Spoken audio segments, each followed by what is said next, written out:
Welcome to footballgameplan.com, where football makes sense. I'm Emory Hunt, the czar of the playbook, and welcome to our football construction site as we build a team through the NFL Draft.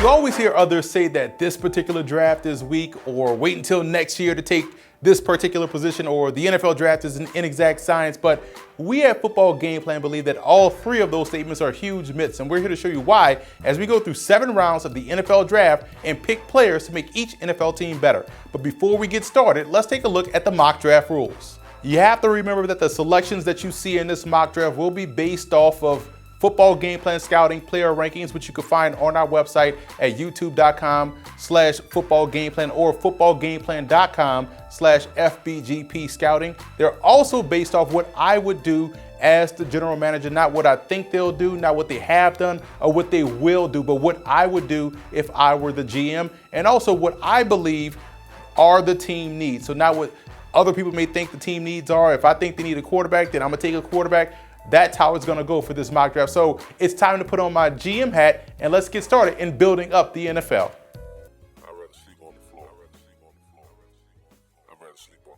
The Vikings don't own a first-round selection due to the Sam Bradford trade last year, so in round 2, I start off by addressing the defensive side of football with Takk McKinley out of UCLA. With his effort and hustle, I think he would be an ideal weak side linebacker in George Edwards' defense. With the first of 2 picks in round 3, I went offensive line with the first one. Dorian Johnson out of Pitt is one of the best guards in this year's draft class. I think he could step in and start day 1 on the right side for Minnesota. Fabian Moreau out of UCLA is a good value here, and I think it's where I had him slotted before the injury. I think he's the type of physical corner that the Vikings covet and would be a welcome addition on the back end. I'm a big fan of what Bucky Hodges brings to the table out of Virginia Tech. He's a tight end with wide receiver skills. He'll be a move piece within this offense and just gives offensive coordinator Pat Shurmur more options to work with in the passing game.